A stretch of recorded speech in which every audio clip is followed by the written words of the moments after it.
Okay, so we're going to make an assignment that will build into an exhibition. The way you can find exhibitions in a couple ways. If you go to categories, you can see there's an exhibitions category, but there's no posts in it. The count is 0, and that's because all of the exhibitions are currently drafts. So if we go back to all posts, do do do. And this is all part of orienting to WordPress, understanding drafts and categories. Categories are used to group posts, and you can exclude some posts from displaying while showing others. So here are a bunch of posts that are in the exhibitions category. So I'm just going to take a look at one of these, and you can check it out too. All right. And then I'm not really going to get into the structure of it, but it looks beautiful, right?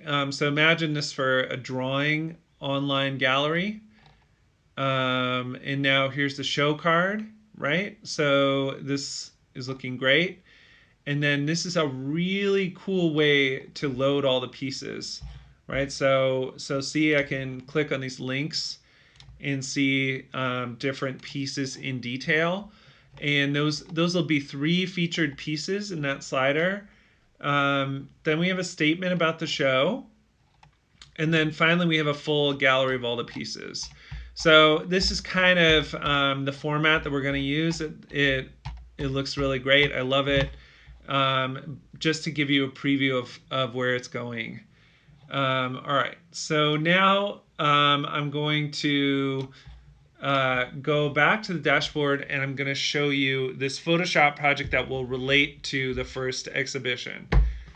All right, so what you're going to do is go into the media library, and I have this other class that has been writing autobiographical comics. They're in black and white. They look really great. And all you need to do here is to download one of these comics, and we're going to color it, prepare it for exhibition by removing the background and work on the levels and stuff like that. It looks like I have 1, 2, 3, 4, 5, 6, 7, 8, 9, 10. So, and I think that there are 11 people in this class. So it is totally fine if if 2 people do the same one. We'll just choose the one to exhibit. But in general, we should try to communicate in the meeting of which one you're going to choose. Okay, which we have time to do that, so that's fine. All right, so let's take a look at these pieces. You can see that these are students just drawing from home, but they're really beautiful. They're black and white and ink wash. And so we need to remove the background. We need to edit the colors as best we can. And then we're going to actually collaborate with the student and then color the piece as well. So I now on second thought, I don't want to. I want to find another one that I want to use.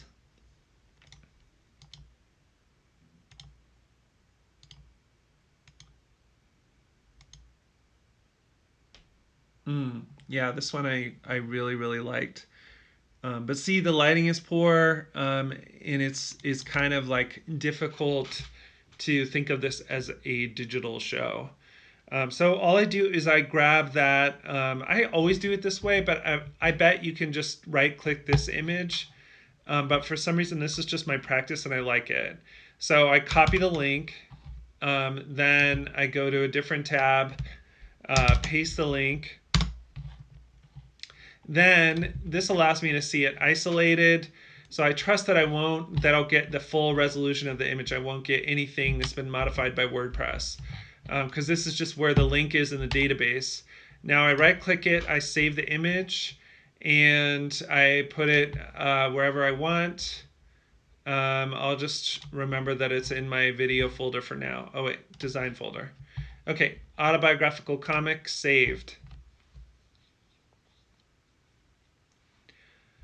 Now I'm going to switch over to Photoshop, so just give me a second to do that. The way that I open this is I just drag the file itself into Photoshop. Okay. Let me size my window to fit the area that I'm recording. And maybe that'll be a little bit easier to see the tools that I'm going to use as well.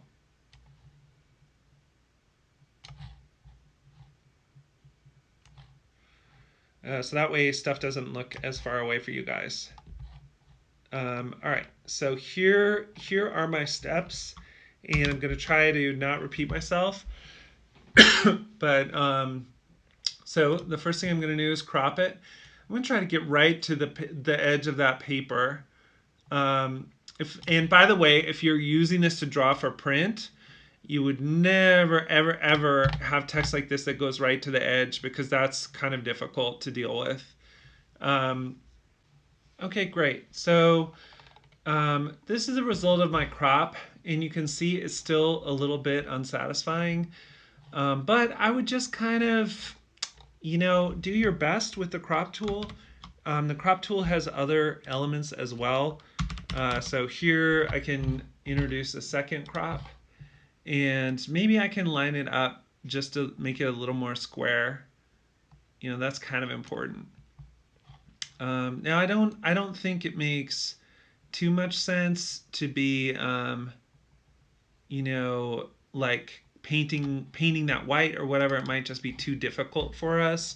And when we adjust the levels in a minute, a lot of that will drop out anyways. So it is what it is. It's on the floor, but we're going to make the midtones a little darker, so maybe that will fix it. Let me try one more time. Just do your best here. Oh, there we go. And kind of line that up with the grid. Make everything around it even. This side only has graphics on it, so I can actually like clip that with the crop tool. Oh boy. Okay, that's pretty close. That is actually pretty square. Okay, so I was able to get inside all of the paper by wiggling it around. That is making sense to me. And now, so the next thing we're going to look at is see all these shadows on the page. This is, obvious. The student was holding their phone above it to take a picture. So we're just going to try to eliminate that by doing a layer adjustment. So we'll do image adjust levels. And just know that we're entering kind of this new phase, right? We've just done collage, and we got pretty good at that, seeing the assignments you guys are submitting. And now we're looking into adjustments. So adjustments are primarily used by photographers for changing photos and making them lifelike or unlifelike, depending on what your goal is. Okay, so now I am working on my adjustment, and just know that this whole layer is wonderful. Mode, adjustments, just like we've been talking about Photoshop, everything in the same group does kind of the same thing, right? So brightness and contrast, those are grouped together with a line, so these will change the exposure of your image. This next group, it will change the color in some way, some significantly, some subtly. This will invert it. So this group, you can expect to, really destroy and make your image crazy. And these are sort of refined color things. So in the course of this class, we'll get to know these, but for now, we're just going image, adjust, levels. This is a standard one. I do it on almost everything. All right, here is my levels, and here are my levels. And I'm adjusting the whites so they're really bright, and I don't want to lose the midtones. All right, so I want the midtones to stay in there, be really dramatic. And then I will also increase the blacks because, you know, it's black ink. I think it'll look better black. All right, that's it. Now some of this stuff, so see this tone in the bottom, so I can get white out of here, and I have a lot of white in here, but I can't really get to this tone because it came in because it became a midtone, basically, right? So be really careful. Look for even lighting with lighting work if you want to work this way, because there you can't adjust everything out of Photoshop, right? Like I can go into this shape maybe and really carefully scrub around it, but it's just a ton of extra work that I can save myself from doing instantly by having an evenly lit photo, right? Okay, so that's the first part. The next thing we want to do is remove all this color. There's a ton of color in here. So then we'll have another pass at getting rid of that yellow and that blue. So I will go to the black and white adjustment. The black and white adjustment gives me the slider, and it lets me say, okay, I want yellows to be white instead. And sure enough, I'm able to grab that corner. And then I also think that this shadow here is kind of blue and cyan, so I want to increase that as well. All right, that's not really working for me. Oh, that's working a little, but I don't know if you can see it. But so see this. So see this interpolation, that's the computer doing math and figuring out how much blue there is in each one. And that to me is the sign of an unsubtle color adjustment. So maybe I'll just leave that alone. But I'll just let it go over here. All right, so for our purposes, this is just the best that we can do. And when you're first starting Photoshop, like, yes, you're really good at refined selection. So yeah, you can get in there and you can get that white. You know, I know that you can, but I prefer to just leave it alone because there's also this quality of things being a little bit overworked. Another thing that you can add to this is another photographer tool. It looks like this pinchy hand right here, but that's burn, which is make an image darker. And dodge, which looks like a lollipop, means make something lighter. So if you must mess with this, then go ahead and use your dodge tool to take out some of those shadows where there should be white paper. But as you can see, every time I alter something, I add more to it. So now, you know, something might become conspicuous, like this softness here. All right, so that stuff is optional, but I consider it a success if you get to the point where there's only paper on this.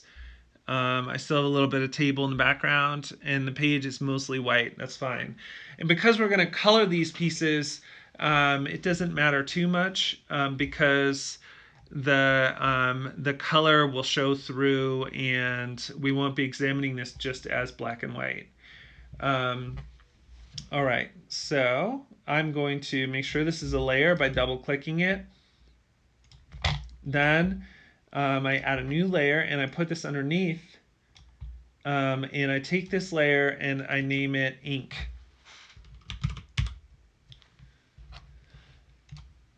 Okay, now the basic idea of the ink is the ink, we've already looked at transparency, and ink has a special kind of transparency, and that is multiply. So what multiply means, I mean, you might be able to use darken, but what multiply means is anything that's black will still be opaque, and anything that's white will be transparent. So I have it set to multiply, and then I have my layer set up here, and I'm just going to start painting.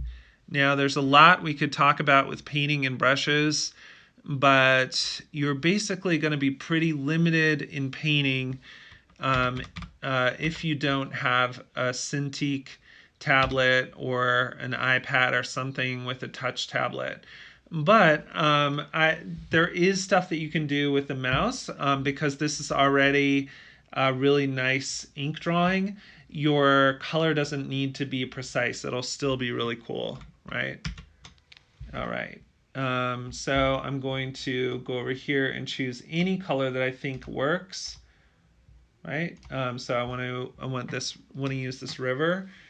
And if you have a touch screen or even just a mouse pad on your computer, you'll be able to do this because it's supported by the lovely ink, right? So your mission now is if you're into drawing, you're into art, Photoshop is the perfect tool for that. But it's no good trying to do it with even a mouse or one of those, even a mouse or a touchpad on your computer, because you just won't have the control. So rather than have a full painting assignment, I just want to have a color assignment, right? And so this is your color assignment. Um, just be really free with it, but remember that it is someone else's artwork, and I think it's really special that they're letting us use it. I'll add other layers, and then I can do highlights. I'm not even bothering with brushes. There's so many fancy brushes in Photoshop. Like I have this one that makes snowflakes. You can explore those if you want to, but for now, just the basic coloring technique is enough, right? So I'm just using the soft edged brush or the hard edged brush. That's it. Um, Now with the brush, there's something I need to do. There's a few things I need to do fairly quickly. I need to change so I'm adding little highlights to this, right? And all I'm trying to do is not obscure the story. So I don't want any color over this, over the text, because I want this to be as readable as possible. Even though in this image, it's kind of seems like there should be, a field here or something like that. So things I need to do really quickly is I need to use the bracket keys up and down to increase my brush size and decrease it. And the other thing that I always need to do is I need to change the opacity. So if I don't have touch sensitive and I want to layer one color over another, I need to change the opacity really quickly, and I can do that up here in this little bar. I can change it to 47%, but the quick key command for that is just press any number on your keyboard. So watch, I press the number here, I press the number 4 and it's 40. I press 43 and it's 43. I press 2 and it's 20. I press 0 and it's back to 100, right? So just kind of go slow and sensitively. Keep in mind that, this is, if you're just not interested in art and taking this class because it might be easy, this is one of those assignments where you really have to, take care and just keep in mind it's someone else's artwork, and I want to show it to them and have them be proud of it, right? That's what we're doing here, right? I can easily see these are all in layers, so the other tool I can use is the eraser. So I can easily kind of, clean this up if I want to. Just like I said, be sensitive, read the story, and then ask yourself, like, see, this bothers me, that blue, right? I have the blue on a different layer. I switch layers really easily. The blue outside of the bank of the river doesn't look right to me, so I'll just go in and erase it, right? You can add a lot of dimension to the trees by choosing different colors. There's all kinds of tricky brushes in Photoshop, like, leaf brushes, cloud brushes, stuff like that. But I think there's something really immediate about pen and ink. It's really graphic. It looks wonderful, and basically you don't need to work too hard at having expensive gear to to enjoy this, because it's really great. So if you're watching what I'm doing, I was kind of painting on the wrong layer because I'm trying to paint this trunk brown, but the tree layer is this layer, right? So that's really good. That's a common thing that you will notice. keeping your layers separate to guide your painting. And if you're really, if you're just taking some time with this, remember in real life, this is a 6-hour class, right? It's 6 hours a week. So this is the main thing that I want you guys to do this week. Is just really, really do justice to these drawings. Some of them are just really, really beautiful. And I think this is going to be a good show of autobiographical work, and it's going to be really cool. And I would love to take these back to the other class and show the collaboration. But I'm not, we're going to reject things. We're going to act like a real editorial team. So if there's stuff that you ran out of time and you just sort of dumped color on something, it might be rejected, especially if you can't follow the story, right? Okay, cool. So yeah, so that's basically it. The whole thing here is managing your layers, and you can see this looks really beautiful, and it looks really not computery at all. This ink layer, I never want to touch it. I want to stay underneath it always. If you draw above the ink layer, then you're drawing, right? So if you're here and you are, even though it looks like you're adding color to this tree, wait, let me see. So here's my brush. So it might look like I'm adding some color. I'm actually coloring over the line, right? So remember, that is changing the drawing. It doesn't look as nice. And the style of this is to keep the ink always at the top and do as many layers as you want. So to protect yourself, I always lock the ink just because I never ever want to change it. And then the other thing to keep in mind is if you're doing this and you have a billion layers over here and you're getting really into it, like the water and the highlights and stuff like that, you'll end up with those same frustrations that I had. Like, so if I'm trying to recolor, if I want to add some purple, say, to this river, I'm having a lot of trouble doing it because I'm on the wrong layer, even though that actually looks exactly what I wanted. So I'm having some trouble. My color isn't that pronounced because I'm on the wrong layer. So remember this simple trick: hold Shift, grab all those layers, and then just do Command E and merge them all. And then you can sort of start your painting over, right? So then you can say, oh, okay, all the paint is on one layer. And now I'll go back to erasing and going through it, right? And you really do not need to be precise. You just need to leave all the text on white, but really just let yourself go and think of it as a coloring project. But I think this is one thing where even in this class, like sometimes we put stuff up and then I'll say that, oh, we'll fix it later.